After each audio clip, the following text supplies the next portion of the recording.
Ada zikir, istighfar yang terkait dengan kurang sabarnya saat mendapati ujian. Sampai Anda berkata, ya Allah, kenapa mesti saya? Ya Allah, saya kan pengen hijrah, kenapa banyak masalah? Ya Allah, kenapa pekerjaan saya nggak pernah sukses? Ya Allah, kenapa rumah tangga saya jadi begini? Saya kan pengen berubah. Itu pernah terjadi di masa Nabi Yunus alaihissalam. Nabi Yunus Dzannun pernah diuji oleh Allah. Jadi Anda bayangkan, Nabi aja yang jelas surganya itu diuji. Masa kita yang belum jelas surganya nggak pengen ujian? Oke. Jadi teman-teman sekalian, kita kembalikan Quran surah ke-21 ayat 87 sampai 88. Wa dhannuni idh dhahaba mughadiba wa dhanna an lan naqdira alaihi. Dan aku perkenalkan, kata Allah, aku buka kisah Dzannun, Yunus alaihissalam. Ya, aku tugaskan. Jadi Yunus punya tugas alaihissalam berdinas di bumi sebagai rasul. Tantangannya nggak mudah. Maaf ya, ada yang kemudian mencela, ada yang menghina, ada yang menghujat, sampai naik ke kapal, sampai dilempar ke laut, sampai ditelan ikan paus. Puncaknya, sampai puncaknya. Saya mau tanya pada Anda, kalau ditelan ikan paus, kira-kira pengap atau tidak? Sudah pernah masuk? Gelap ya? Kita bayangkan, gelap, pengap, sulit kan? Tapi yang ingin saya katakan begini, Nabi Yunus pada saat itu muncul sisi kemanusiaannya. Keluar kalimat begini, ya Allah, kapan kau tolong saya? Tuh. Idzaba mughadiba fa dhanna alla naqdir alaihi. Dia kira kami nggak akan tolong. Dia berkata, ya Allah, kapan tolong saya? Kemanusiaannya. Cuman karena beliau nabi dan rasul, punya sifat ma'sum, maka diturunkanlah bimbingan oleh Allah untuk menjaga beliau supaya terbebas dari kesalahan. Dijaga. Itu sifat ma'sum dari nabi dan rasul. Maka kami turunkan zikir kepadanya untuk mengatakan, kamu jangan mengeluh. Ini ujian. Maka diajarkan zikir oleh Allah untuk mengentaskan keluh kesahnya. Setelah keluh kesah hilang, maka semua kenikmatan didatangkan kepadanya. Tapi yang paling menarik, di ujung ayatnya ditutup, akan ada orang beriman melakukan keluhan yang sama di masa depan. Walaupun nggak masuk ke perut ikan paus. Makanya kalimat Allah ketika membebaskan Nabi Yunus dari perut ikan paus setelah berzikir itu, kalimatnya fastajabna lahu fanajjainahu minal ghamb. Kami cepat jawab doanya. Jadi begitu berzikir, dikabulkan oleh Allah, ditutup semua dosa-dosanya. Dosa mengeluh ditutup, dosa seakan menyalahkan Allah ditutup. Ketika ditutup, kami selamatkan dari kesulitannya, kami limpahkan rezeki yang pernah dirasakan oleh ia sebelumnya, bahkan lebih. Tapi belum selesai ayatnya. Wa kadzalika nunjil mu'minin.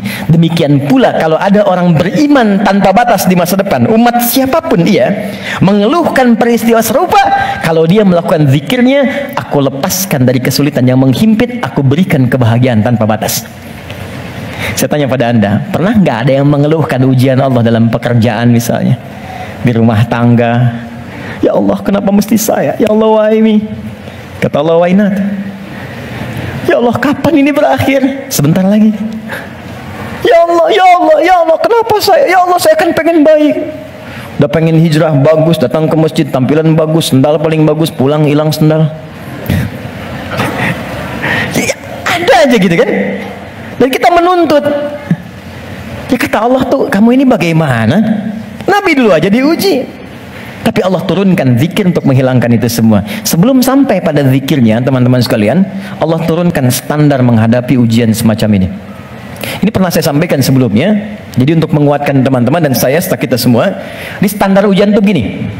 Dan banyak kata Allah gagal melewati ujian itu bukan karena kurang pintar, tapi nggak belajar cara melewatinya. Saya bikin persamaan sebentar ya. Di situ aja, nggak apa, nggak. Saya tahu mana yang saya harus dihapus. Mana coba? Nah, saya tunjukin. Antum di situ dulu, lihat dulu. Ya, saya tunjukin ya. Bismillah. Karena antum yang orang pertama saya tes nanti. Insya Allah. Yang ini dulu. Ini tidak. Jazakallah khair. Kalau mau dipegang, boleh. Pegang dulu aja. Lihat sini. Saya bikin persamaan begini. Saya tanya dulu. Mau masuk surga? Masya Allah, alhamdulillah. Surga punya persamaan. Mau dekat dengan Allah? Alhamdulillah, Masya Allah, dekat dengan Allah. Baik, mau dapat ujian? Kok jadi lemes? Mau punya masalah nggak? Enggak. Maaf ya, cuman sayang persamaannya tertulis demikian. Surga dekat dengan Allah, ternyata kuncinya disebut dengan sabar. Kuncinya apa? Sabar. Ketika seorang masuk surga, maka kalimat pertama dari malaikat ucapannya, selamat karena Anda punya kunci sabar untuk masuk ke sini. Itu di Quran surah ke-13 ayat 24. Salamun alaikum bima sabartum fa ni'ma uqbaddar. Selamat, Anda sabar. Karena punya sabar, Anda bisa menikmati segala kenikmatan yang telah dipaparkan di surga ini. Yang ingin dekat dengan Allah, ternyata kuncinya pun serupa, sabar. Dalilnya Quran surah kedua ayat 153. Innallaha ma'as sabirin. Allah bersama orang-orang sabar. Di saya membuat persamaan begini, surga sama dengan dekat dengan Allah sama dengan sabar. Sekarang persamaan sabar dalam Al-Quran, sabar bersanding lurus dengan ujian, dengan masalah. Ujian, masalah. Dalilnya Quran surah kedua ayat 155, paling kiri sebelah atas. Walanabluwannakum bisyai, kami akan uji siapapun yang hidup. Jadi sepanjang hidup pasti akan mengalami ujian. Kalau persamaan berikutnya, ujian sama dengan hidup. Jadi kalau kita baca persamaan secara terbalik, orang hidup pasti mendapat ujian. Persamaan terbaliknya, orang yang tidak ingin dapat ujian sama dengan tidak ingin hidup. Nah, sekarang saya tanya lagi, siapa yang tidak ingin punya masalah? Boleh angkat tangan? Terus Anda maunya apa? Oke, sekarang lihat kembali, fokus baik-baik. Lihat sini. Jadi setiap orang hidup pasti diuji. Kalau nggak hidup, baru nggak dapat ujian. Sepanjang hidup itu pasti ada masalah. Anda berpikir nggak pengen punya masalah pun itu sebetulnya masalah. Setiap kita pasti punya masalah. Saya pun di sini sedang menghadapi masalah. Seperti Anda pun belajar dengan saya sedang menggali persoalan. Nah sekarang saya keluarkan persamaan ini. Di matematika kan begini kan, A sama dengan B sama dengan C sama dengan D. Maka A sama dengan B, A sama dengan C kan? B juga sama dengan C, C sama dengan D. Kita turunkan ini. Surga sama dengan dekat dengan Allah, sama dengan sabar, sama dengan ujian. Maka kalau kita turunkan, orang yang mau pengen ke surga sama dengan ujian. Pengen dekat dengan Allah sama dengan ujian. Pengen sabar sama dengan ujian. Jadi kalau Anda ingin mendapatkan surga, pasti dapat ujian. Karena surga itu kunci untuk mendapatkan nikmat Allah. Dan untuk mendapat nikmat Allah, sabar. Untuk sabar ada ujian. Jadi ujian itu kunci untuk ke surga. Ujian itu kunci untuk dekat dengan Allah. Ini makanya berbahagialah ketika sedang punya masalah. Artinya itu mendekatkan Anda untuk dekat dengan Allah. Coba ibu kalau nggak diuji dengan perilaku suami yang kurang menyenangkan, ibu nggak akan mungkin nikmat tahajud malam hari minta sampai berderai air mata. Kenapa jadi ketawa? Antum kalau nggak diuji dengan ujian pekerjaan, nggak akan nikmat antum puasa. Bukankah tahajud datang saat pekerjaan mulai macet? Saat akhir bulan uang belanja belum keluar? Baru kan mulai ya Allah. Terus puasa. Terus baca Quran. Di kadang-kadang ujian itu muncul supaya kita bisa menikmati kedekatan dengan Allah. Di ketika Anda mengatakan, ya Allah, aku ingin ke surga Firdaus. Baik, nih ujian. Ini masalah. Cuman supaya gampang mengatasi itu, diturunkanlah fikihnya, muncul caranya. Bagaimana supaya ringan menghadapi ini? Jadi bukan gelar yang dibutuhkan di sini, pelajaran. Anda nggak belajar, nggak lulus ujian. Sekarang ini ada ujian kehidupan, nggak dipelajari, status Anda setinggi apapun gagal. Bagaimana rumusnya? Sebelum kita ke kalimat yang kita akan bacakan, maka turunan di Al-Quran. Ada 3 rumus.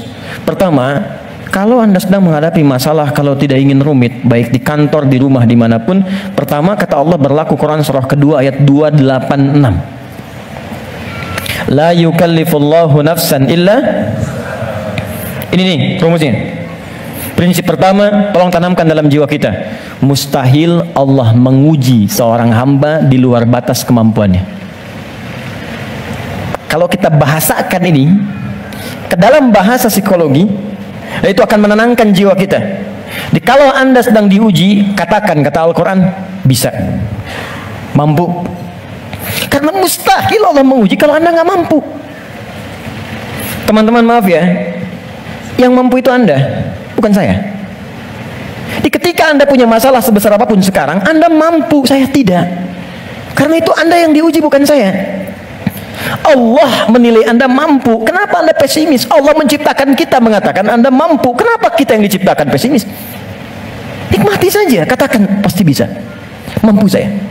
Kita yang punya ayatnya, orang Jepang yang praktekan. Bahkan dia bikin benteng Takeshi. Kamu bisa, kamu bisa, kamu bisa. Hanya untuk menaklukkan Takeshi. Ya, kita punya. Saya senang baca ya, senang baca dulu lihat. Nonton tidak? Cuma saya senang lihat baca apa gitu kan. Baca saya tahu. Son Goku musuhnya Piccolo, penulisnya Sasuke Watanabe, saya tahu itu. Ya. Nah, jadi tapi bacaan saja ya. Liverpool kalah 2-0 sama Chelsea, saya tahu nih.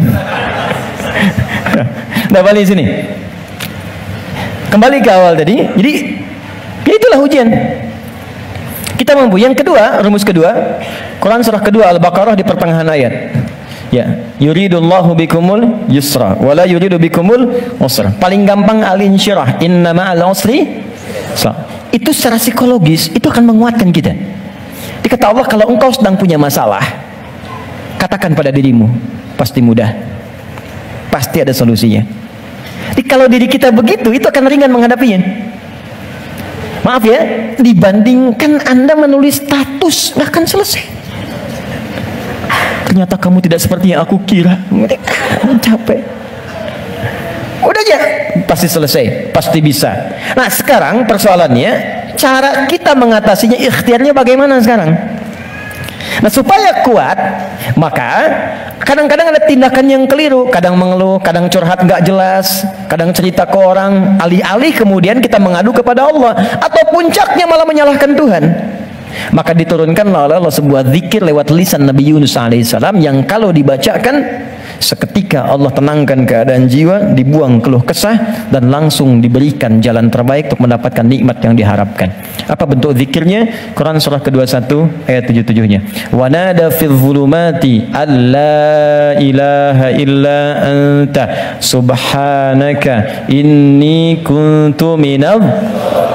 Itu zikirnya, la ilaha illa anta subhanaka inni kuntu minadh zalimin, la ilaha illa anta subhanaka inni kuntu minadh zalimin. Ini umum, bisa di jabatan mungkin kurang menyenangkan, bisa di harta benda, bisa di persoalan.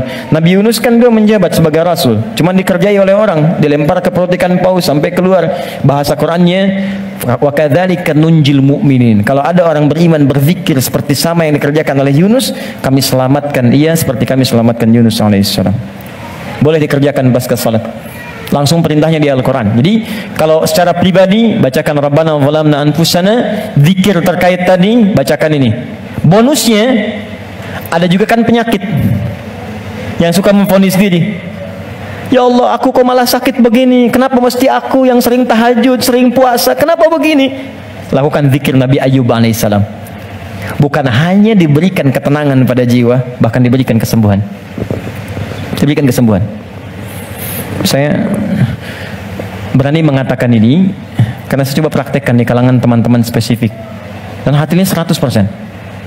100%. Ini ada saudara kita yang sedang ikut karantina dari Goa, cukup jauh, Makassar ke sana, 30 orang, rata-rata di atas 50 tahun, 53, 57 sekian, sekaligus pendidikan imam. Sekarang di Sukabumi. Ada di antara mereka yang matanya satu nggak ngelihat, satu. Coba saya sampaikan pesan Al-Quran ini, saya datang, saya kunjungi ke sana, saya sampaikan, begini cara menghafal, Anda bacakan doa ini sebelum menghafal ini, setelah menghafal ini. Kalau ada hajat khusus, cari di Al-Quran. Saya tunjukkan beberapanya. Tahu apa yang terjadi?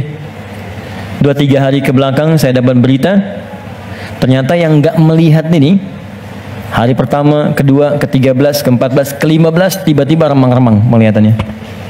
Begitu masuk hari selanjutnya, dia buka kamar mandi masih pakai handuk, langsung ada cahaya. Ini nyata. Kelihatan semua benda yang di situ. Bisa melihat kembali.